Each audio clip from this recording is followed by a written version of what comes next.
Hey guys, today I'm gonna try to address one of the main questions I get asked a lot, and that's how to carry as top lane. I get it asked a lot, like, I win lane, I'm far ahead, but I keep losing like a good amount of the games that I get ahead, and so it's kind of hard to like.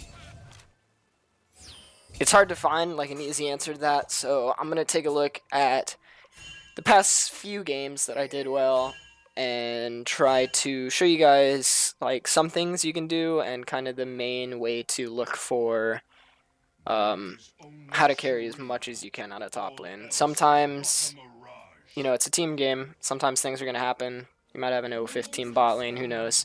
But, like, the main point is that there's probably stuff that you can be doing that you're not doing. And so that is what I'm going to attempt to help you guys out with. So since I'm focusing on getting a lead, or since I'm focusing on carrying once you have a lead, I'm going to skip through the beginning of lane phase and kind of try to show you guys the part where I'm making plays around the map to make sure that my team wins this game. Alright, so I'm going to jump back a little bit. Alright, so this is one of the first major points where, like, it puts me really far ahead. You can see I'm already up I'm already up 35 farm, and I even gave up first blood in this game, so really he should be up. So he sees me channeling TP and he wants to cancel it, so he flash ults me. So obviously he has no flash now, he has no ult, he can't get away. I mean, he's Malphite in an R, so he just blew flash and ult just to stop my TP. So like once that happens, I'm up 40 farm now. I'm gonna be able to push it into tower. Like this is the major point where I have finally like won lane. I even gave up first blood, but because of the pressure I put on him throughout like the whole laning phase, I was able to keep a huge CS lead, and so even without killing him up until this point, I've had an advantage all game, but this is really where I'm able to gain the huge lane advantage and start to translate my lead across the map. And so in this game, my team's doing pretty well. So this isn't like one of your normal games where you're trying to solo carry, but I think there are a few places here where I can kind of point out what you should be looking for. So now that I have top tower, the map's really opened up, and so that's when I'm able to start to look for the plays that I want to make. So basically at this point in the game, once you have top tower, all you want to do, so we haven't taken bot tower yet, so we're not going to lane swap yet. So I just go back top. And since I'm still in the top lane and I have the tower, all I want to be doing is pushing this out and then looking across the map for plays to make. There's no reason for me to just be sitting top lane because there's absolutely nothing for me to get. You always want to think, like, what am I getting out of this play? So CS is still important, so whenever the lane is pushing into you, you want to go grab that CS and set it to push back. But you always need to just be pushing and then roaming mid. See how I pushed one wave, it's going to push towards his side of the map, and then I start walking mid. I have nothing more to do top lane, so there's no reason for me to sit up there. I grab Crab, and then I grab the only objective that I can get right now. It's Rift Herald, and it's completely free, so there's no reason not to take it. You're always going to want to be looking for, like, what can I get right now?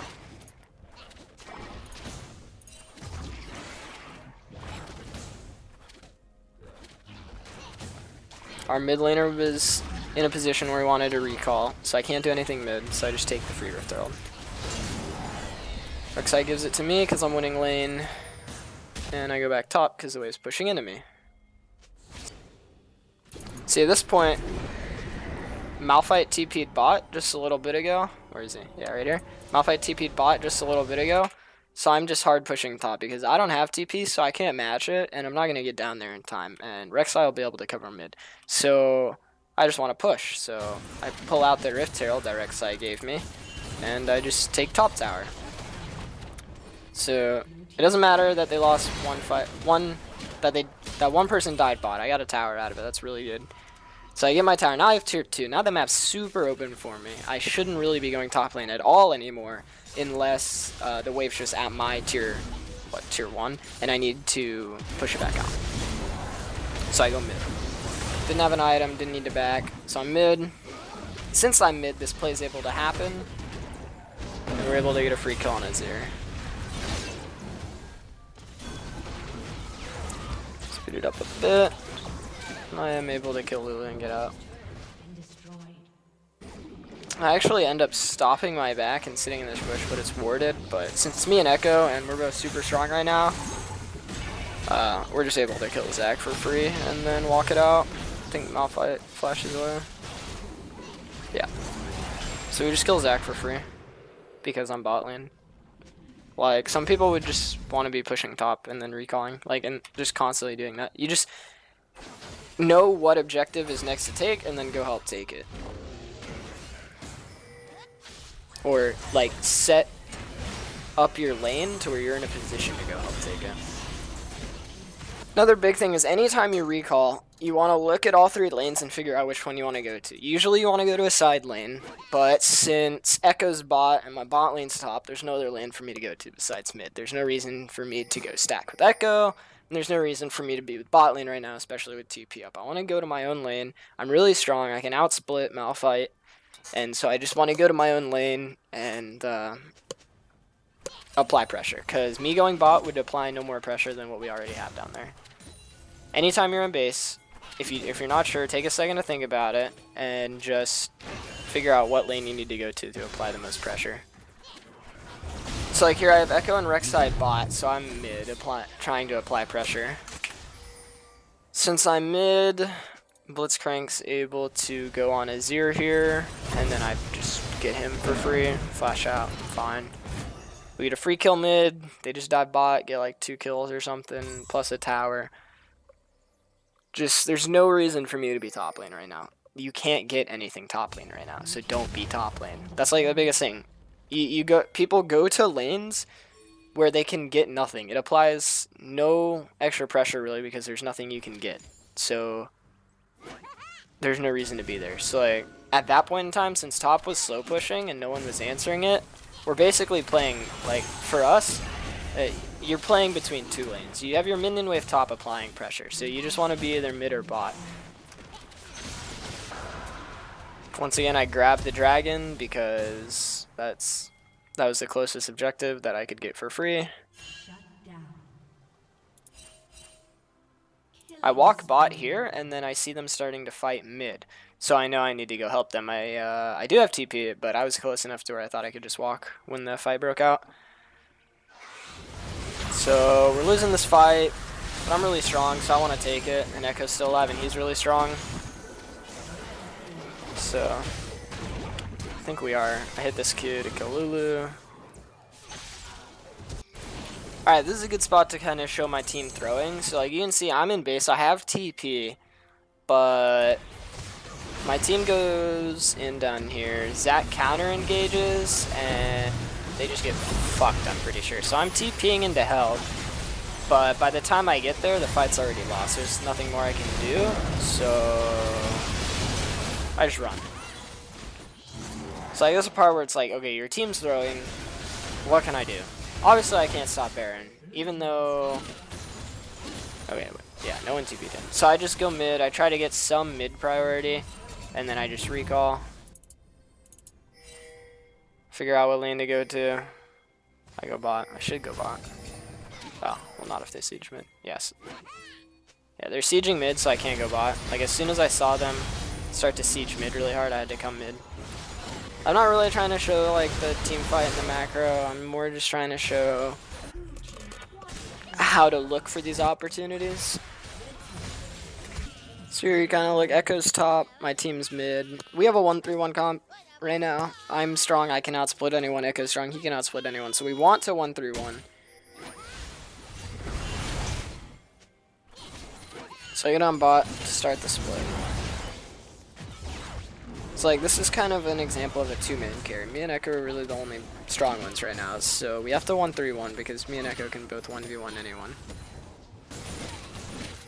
Right, so I'm splitting, and so they want to engage mid because we only have 3 mid. So we're kind of just screaming at our team, like, don't get engaged on, back really far up when you see them.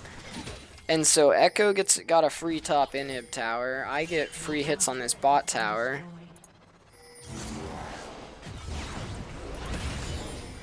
So we got a free inhib because we finally just decided to 1-3-1. Apply pressure to all 3 lanes that they can't handle. I think we lose this fight. But we got 2 inhib towers and an inhib because we used our pressure correctly. If I had been grouping with the team there, we probably wouldn't have gotten anything. You need to figure out where your pressure is most effective. Like, if you have TP up, you want to go opposite of the main objective that people are going to be focusing. If you're the split pusher, then obviously find the lane to split push, find the open lane, and just go apply pressure. This game basically ends. They just kind of run into us at Dragon Pit, as you can see. And they're all dead, basically, so we just run it down mid and end the game. Kill them all in the jungle. Or kill 2 of them, and that's enough to just go in the game. That's the end of that. Alright, so this is game number 2. I have top lane pushed in. So once you push in the wave, that's when you want to look for... That's when you want to look to do something across the map, obviously. See bot lane fighting. Set one of my bush over here so he can't see me. I see bot lane fighting, so I TP in. Bot lane's pretty pushed up on their team. Plus we got people coming down. So I TP in, grab a free kill on Thresh. So that's where I had nothing to do top because I had pushed in the wave. So I just TP bot for a free kill. And that also, I mean, I got the kill there. So that allows me to get a lot of pressure in lane after that. Alright, once again, I'm going to push in my lane. And I don't have to back, so I start walking down the river because our team was invading. And I'm able to pick up a kill on Sejuani that we probably wouldn't have gotten if I didn't come down. Jax was running away. So you can see that once you push in the wave, that's when you want to look for, if you don't have to back, you don't have, you know, an item to go get and get a good back on, then that's when you want to be walking down river. Usually I'll push in and I'll walk down river towards mid because that'll be the, you know, the only piece of action you can get. They were fighting in the top jungle when I was pushing in, so I was able to walk down there and get a fight in there that Gangplank couldn't enter because he had to, or he'd miss an entire wave. So here I see a fight going on in the jungle, so I get the wave to where it's going to be pushing. Everyone's collapsing on my boy Jax, so I get the wave pushing and then I walk down. I think this goes pretty well. Kill Syndra. Killed them all. Just push in the wave and then go get some action. Like, if you want to carry the game, then you have to help your team. You have to push in the wave and go help your team. It's the only option. And I say you have to like push in the wave before you do that because you can't help your team and like put yourself behind. Well, you can, but you're gonna fall really far behind by constantly roaming if you're not pushing in the wave and getting farm. You're gonna fall behind in XP and stuff when you roam, as opposed to the top laner that's just staying in lane, and then he'll probably be able to 1v1 you unless you're picking up like all the kills. So here, my Taliyah was getting engaged on, and I figured I could help her, so I TP'd in. Let's see how this goes. I think my team comes. I was able to TP in and pick up a kill that we otherwise wouldn't have gotten once again. 2 kills, actually. When you don't have to attend to your lane, always look around the map for something you can be doing to help your team. So here, our bot lane was pushing in, and my team was mid, so my rotation was top lane. No reason to be bot with the wave that far up, so I go top. And we get a fight with our team that results in a double kill on their fed bot lane. So that's going to result in a free tower for sure. A lot of pressure. Okay, we get a free inhib because of that.